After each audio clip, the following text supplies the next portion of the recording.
in terms of the military tactics and strategies where you can actually fight back and kick back with the highly risky and dangerous cluster munitions. Yes, we're being very honest about that, but also them being used in military to military operations and saving civilian lives, which today are just being destroyed and taken by the Russian army, although they are using conventional, unconventional weapons, although they are using banned weapons. So I think that's the reasoning behind the request and behind the granting of the request.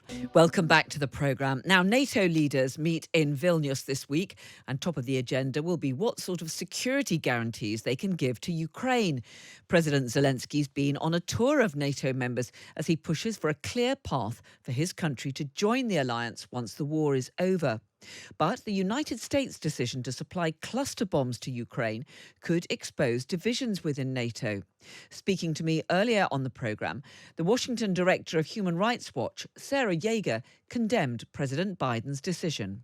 So when I hear the argument that the Russians are using them anyway, it sounds to me like a race to the bottom, and that is deeply concerning, especially for two countries, Ukraine and the United States, that believe in international law and humanity, even in times of the worst wars.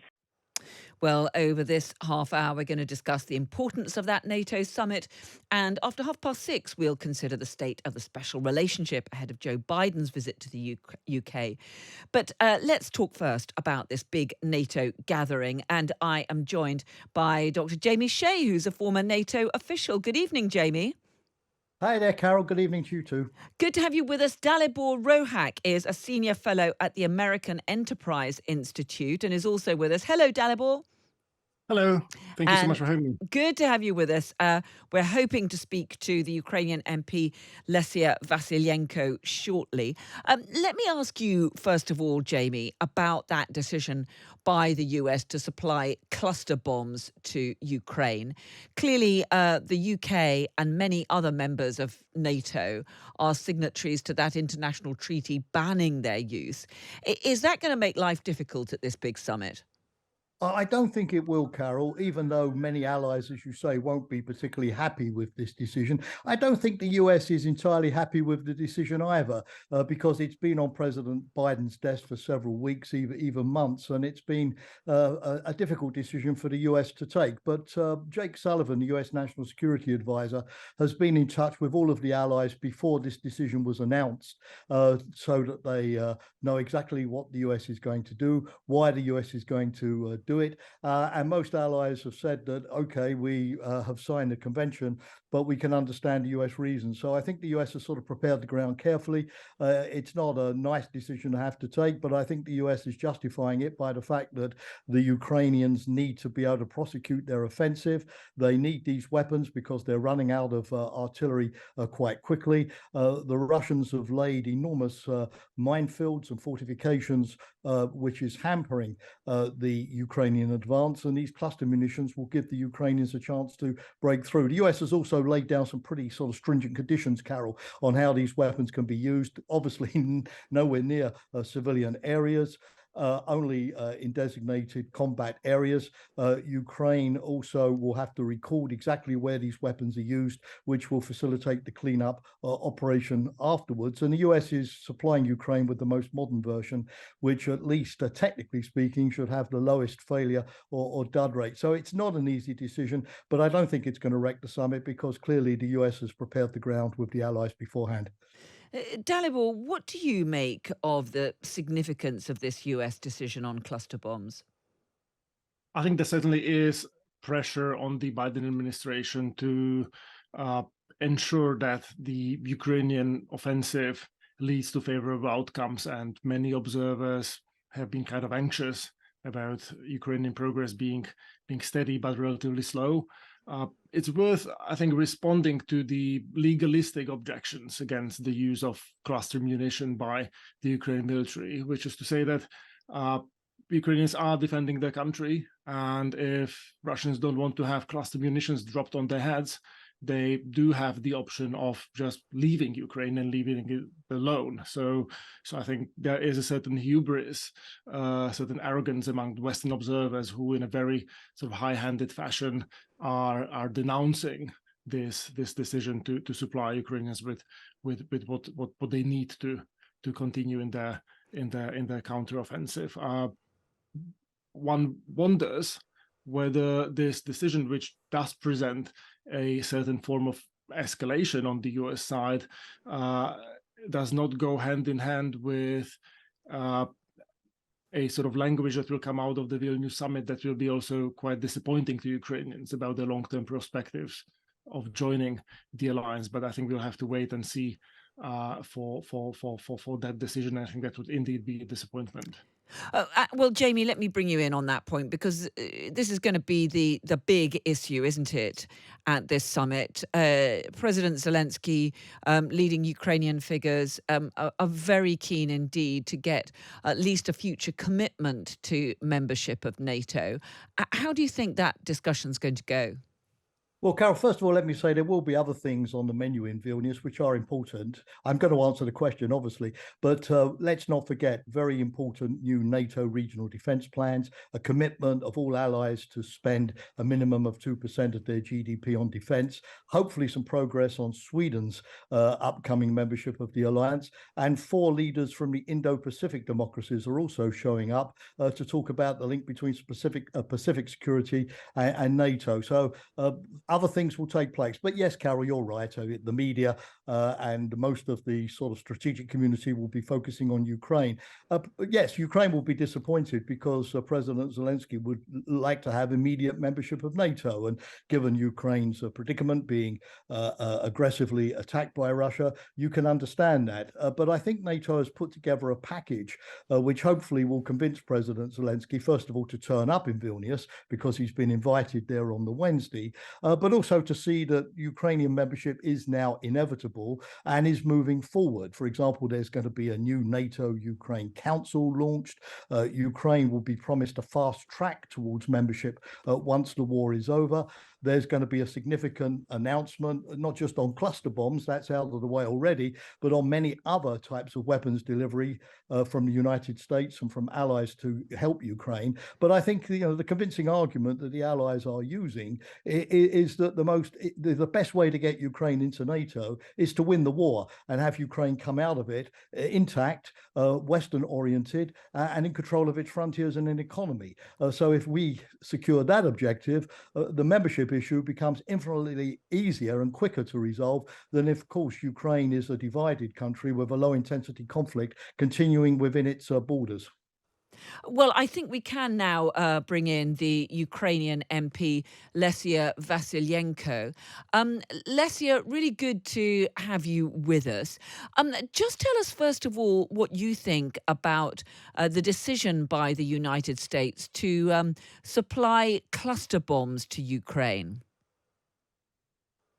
Well, Carol, this decision has been deliberated for almost a year now. It's an alternative to the F-16s. Of course, the F-16s are very much high on the priority list and the agenda, and they remain on the agenda. That's the fighter jets we're talking about. However, without the deliveries of the F-16s, the only thing that can give Ukraine an advantage on the front lines is the cluster munition that we have asked for time and time again, and that we are now being furnished with. As I'm sure you're aware, cluster bombs are pretty controversial. They've been banned by some 120 countries, and the British Prime Minister today has made clear that Britain remains committed to that international treaty, which also seeks to discourage the use of cluster bombs. I mean, are you not concerned about providing your troops with weapons that we know can cause large numbers of civilian casualties and can pose a risk for many years to come? I certainly have my concerns, which have been voiced a number of times, and we have discussed this with the Ukrainian military. But there have been assurances made that, as things stand, there is no chance these cluster munitions will be used in populated areas. We are talking about the use of this type of weapon in open fields where there is there is no human settlement present whatsoever. And at the moment, as things stand, it is actually the only way to limit Russia's advances and to limit the destruction by Russian conventional weapons of Ukrainian civilian population and of settlements, towns, cities, villages all across Ukraine. So when you balance it out this way in terms of the military tactics and strategies, where you can actually fight back and kick back with the highly risky and dangerous cluster munitions. Yes, we're being very honest about that, but also them being used in military to military operations and saving civilian lives, which today are just being destroyed and taken by the Russian army, although they are using conventional, unconventional weapons, although they are using banned weapons. So I think that's the reasoning behind the request and behind the granting of the request. And I'll bring in my other guests in just a moment, but just one more question on this, if I may, Lesia. Are you concerned that Ukraine is now going to be somewhat out of step with many of those allies, many of those EU and NATO allies, not the United States, of course, but many other countries who have already banned these weapons? Well, truth be told, in order for Ukraine to be in step, we would need the F-16 fighter jets. We have put in requests for those from day one, from last year, February. These requests have not been granted. So in a way, the Ukrainian military and Ukrainians have been cornered into this far from perfect deal, but one which is much necessary to save human lives. Let me bring in Dalibor Rohak then. I mean, as Lesia was saying there, the request for the F-16 fighter jets has not yielded any results yet. So in a sense, they're saying that these are the weapons that they need if they're going to try and make some headway with that counteroffensive.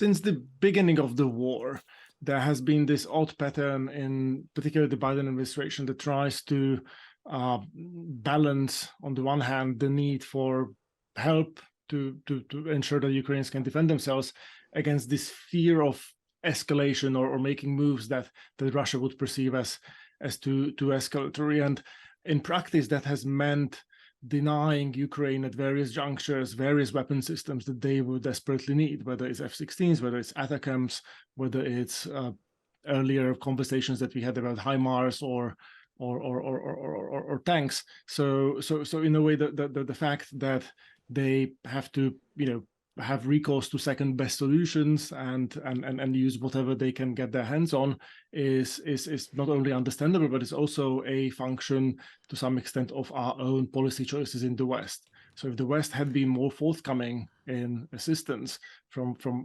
day one, maybe we wouldn't be at a juncture where we would be having this conversation about cluster munitions to begin with. Indeed, if in 2008 the decision had been made to offer a membership action plan to countries like Ukraine and Georgia, maybe we wouldn't be having this conversation at all, because one thing that we do know about the alliance is that it effectively deters Russian aggression. It is not a coincidence that it is Ukraine, a country outside of NATO, that finds itself under Russian attack today. Yeah. Jamie, let me ask you about that question. We know that some members of the alliance were much keener than others on providing the fighter jets, which President Zelensky actually came to the UK and very passionately appealed for. There did seem to be a suggestion at some stage of some kind of deal to provide these kind of jets. Is that going to be on the agenda at this summit? Where are we with that? Yes, it would definitely be on the agenda. I mean, the first thing is remember that the Western allies have transferred to Ukraine large numbers of fighter jets. They may be called MiG-29s rather than F-16s. They may be in the form of drones, armed drones, and so on. But certainly, Ukraine has not been left completely alone in that respect. I take the point about starting earlier with many of these weapons transfer programs. On the other hand, F-16s are complicated. I mean, let's also bear in mind some of the operational capability issues. F-16s, you need pilot training. Yes, that's underway now. Secondly, you need basing. You need a very, very strong maintenance chain. It can involve thousands of people. You need protective shelters for the F-16s. You have the satellite data links. You need to find the weapons to go on the F-16s. Started earlier, yes, but on the other hand, what I've advocated is that while we're waiting for the F-16s to come online, let's give the Ukrainians things that enable them to do more or less an equivalent job. Your previous interlocutor referred to ATACMS. That's long-range artillery that the US has, which the US now says it's going to provide. The UK has already provided the Storm Shadow cruise missile. The French have said that they will provide their Scalp system. So F-16s are important, but given the realistically, they're not going to be in Ukraine for at least another 12 months, in my view.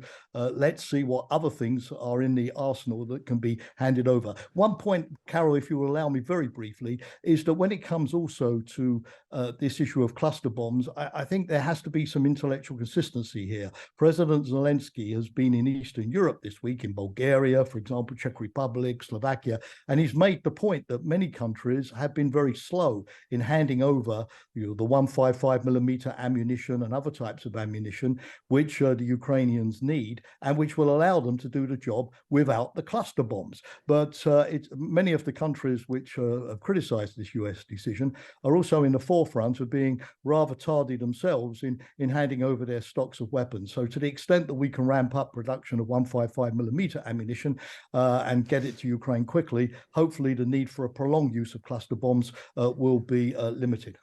Lots